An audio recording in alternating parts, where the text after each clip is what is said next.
Olá, seres humanos! Vamos para mais uma final de conferência, ou melhor, duas. Final da AFC começa no domingo às 5 horas, depois às 8 e lá a gente tem a final da Conferência Nacional. E essa é a penúltima prévia que a gente faz neste ano. Queria agradecer a todos vocês que gostaram das prévias. A gente meio que achou o modelo para a temporada regular, para os playoffs um pouco diferente, até porque agora são só 2 jogos para a gente conversar sobre.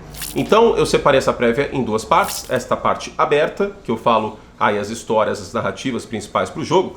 E aí uma parte mais tática, um pouco mais densa, eu faço apenas para os membros, para a gente conversar um pouco sobre os duelos, sobre os matchups que podem decidir as 2 finais de conferência, tá bom? Como sempre a gente tem um momento histórico, como sempre na prévia a gente tem um momento KTO para falar dos favoritos e zebras também, beleza? Então vamos começar com 4 histórias para ficar de olho e poderiam ser muito mais nessas finais de conferência.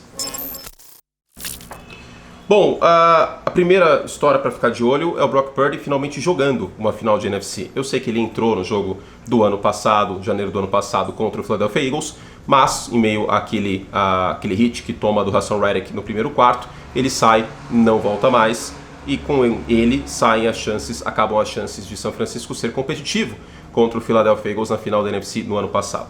Claro que pelo fato de São Francisco ter amassado os Eagles aí jogando em Filadélfia nesta temporada regular, o torcedor dos 49ers fica com um gosto ainda mais amargo, porque pensa o que poderia ter sido, o que poderia ter acontecido se o Brock Purdy tivesse jogado aquela partida inteira. Vale sempre lembrar que o time dos Eagles era melhor no ano passado, na temporada passada, do que desta, mas independente disso, a gente nunca vai saber como teria sido. A gente pode saber como será e como pode ser aí a final da NFC. O Brock Purdy fez uma boa temporada, chegou a estar na conversa para o MVP em alguns momentos deste ano, foi um dos mais eficientes quarterbacks da temporada 23 da NFL, embora tenha tido seus pontos um pouco mais baixos, né, vamos dizer assim.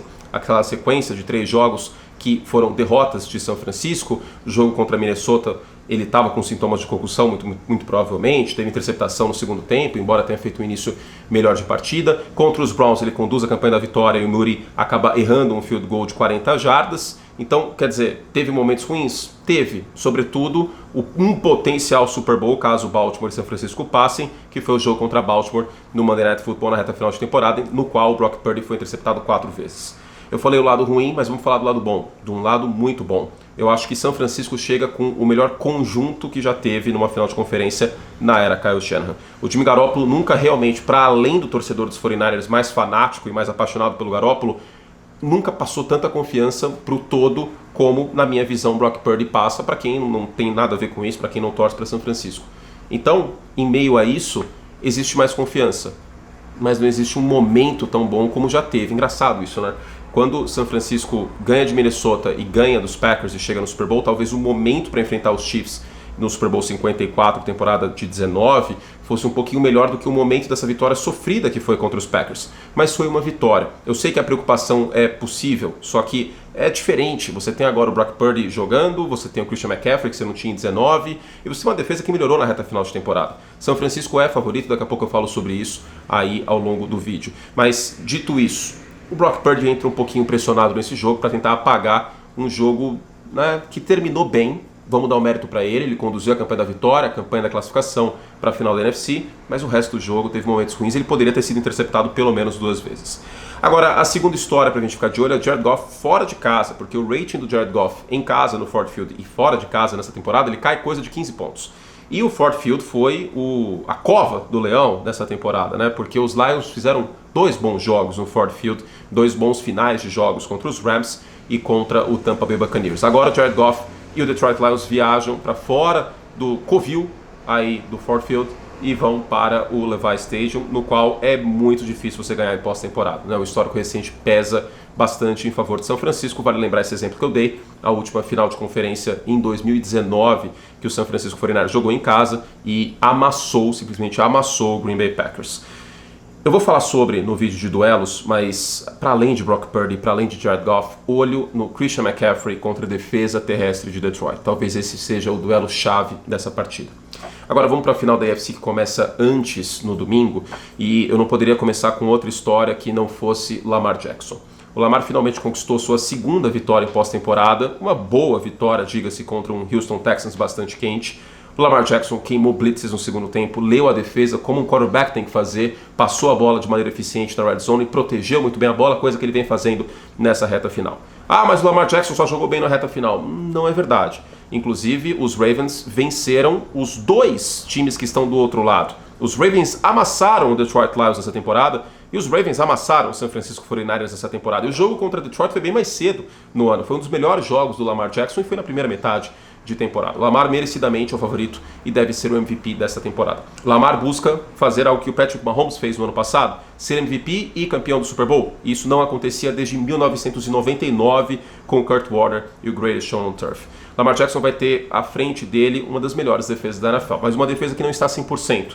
O Willie Gay não está 100%, ele pode ser o responsável por seguir o Lamar Jackson no jogo terrestre. E claro, olho no LaJarus Sneed, que também não está 100% e pode ser uma questão aí para essa partida. Afinal de contas, existe mais amor no corpo de recebedores de Baltimore nessa temporada, existem mais recursos do que o Lamar Jackson jamais teve como quarterback lá nos Ravens. Agora, um jogo e tanto para Lamar Jackson para se firmar como primeira prateleira de quarterbacks da NFL. E queira ou não, por mais que ele tenha desempenhado muito bem nessa temporada, esse tipo de jogo pesa muito.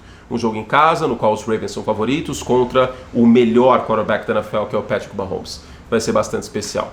A outra história para a gente ficar de olho, provavelmente a Taylor Swift estará no estádio, porque pode ser o último jogo da carreira do Travis Kelce se ele perder a partida.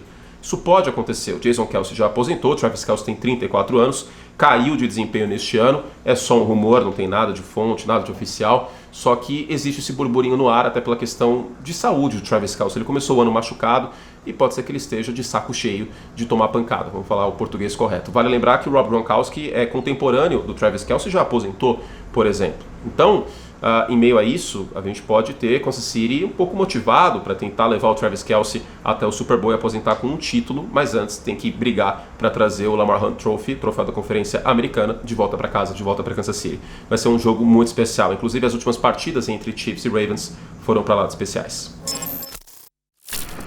Muito bem, vamos então para o momento KTO, o momento histórico. Vamos falar dos favoritos para essas duas partidas. Não por acaso os times que jogam em casa tiveram as melhores campanhas da temporada regular. Foram times melhores na temporada regular. Baltimore Ravens e San Francisco 49ers são favoritos nessas duas finais de conferência. O Baltimore Ravens é favorito por 4 pontos, o que eu acho plenamente justo, porque joga em casa e é um tanto quanto subestimado o estádio dos Ravens recebendo jogos em pós-temporada, um ambiente bastante inóspito aí na Conferência Americana.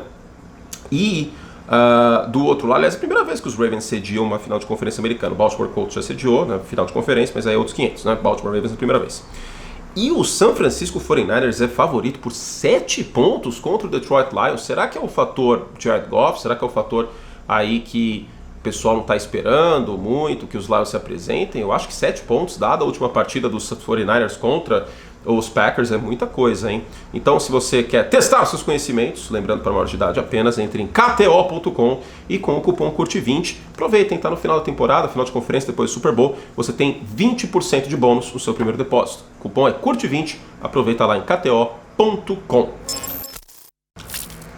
Agora vamos para o momento histórico. E em vez de um jogo, eu queria separar o momento histórico, porque ele também tinha um momento na história da franquia Detroit Lions. O ano é 2008 e a gente teve uma sequência um tanto quanto bizarra na NFL. Em 2007, o New England Patriots venceu todas as 16 partidas, então eram 16 partidas, da temporada regular, tiveram uma campanha invicta na temporada regular, perderiam o Super Bowl 42 para o New York Giants. No ano seguinte, a gente teve um time perdendo todas as 16 partidas de temporada regular, e foi a primeira vez que um time perdeu 16 partidas. Antes a gente tinha tido o Tampa Bay Buccaneers no final da década de 70, mas na época eram 14 jogos, e os Bucs eram um time de expansão. O Detroit Lions, em 2008, perdeu todos os jogos. E é, talvez, o pior momento da história da franquia e exatamente o meio do caminho entre a última vez que a equipe esteve numa final de conferência, em 1991, contra Washington, e hoje, na temporada 23, quando está de novo numa final de conferência contra o San Francisco 49ers. A equipe dos Lions esteve, literalmente, no fundo da NFL. E os Lions são o único time que nunca sequer chegaram ao Super Bowl do lado da Conferência Nacional. Todos os outros 15 times da NFC já chegaram pelo menos no Super Bowl. O Arizona Cardinals, por exemplo, nunca foi campeão, mas pelo menos já chegou no Super Bowl. O Carolina Panthers nunca foi campeão, mas já chegou ao Super Bowl 2 vezes. O Detroit Lions nunca, nem que venceu. Os Lions nunca nem chegaram no Super Bowl. Nunca foram campeões de conferência. O último título de Detroit é em 1957. 9 anos antes da criação do Super Bowl. Então os Lions buscam criar aí um momento melhor para sua franquia. Agora vamos voltar para 2008. Como era aquele time? Era uma tragédia. Tudo que dá para ter de ruim num time, o Detroit Lions tinha naquele ano. Por exemplo, defesa que toma mais de 30 pontos por jogo. Sim. Lesões para tudo quanto é lado. Sim. Um festival de quarterbacks durante a temporada e todos eles ruins. Sim também. John Kitna, Dan Orlovsky, beijo pra você da ESPN americana, por favor, não fique ressentido, mas você não era um quarterback muito bom. Um festival de quarterbacks ruins, não tinha jogo terrestre, não tinha nenhum jogador bom. Talvez o center do time, Dominic Raiola, fosse o melhor jogador, e o fato de talvez muitos de vocês sequer terem ouvido falar desse cara diz bastante, né? Então, um momento bem ruim na história dos Lions, que tiveram aí todas as partidas com derrotas naquele ano.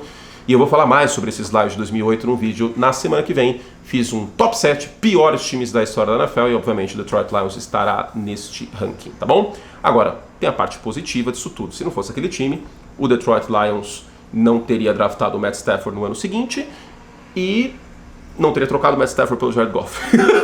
Então o efeito borboleta é muito louco em relação a isso. E um detalhe que eu já falei algumas vezes, não quero só repetitivo, mas o Dan Campbell era tight end naquele time dos Lions de 2008. Ou seja, o técnico atual dos Lions sabe muito bem o que é fundo do poço e até por conta disso a mudança de cultura com ele é pra lá de interessante. Tá bom? É isso, meus queridos, essa foi a prévia da semana. Tá ventando aqui, vai chover então. Vai chover aqui em São Paulo, mas tá chovendo todos os dias. E um beijo carinhoso para todos. Fizemos o que podíamos. Eu te espero na final da NFC no domingo às 20 horas, ESPN 2 Star Plus. Antes tem a final da AFC, que eu estarei comendo uma pipoquinha na companhia de todos vocês. Depois, final da NFC, comigo com o trouxa do aí. Um beijo e até lá.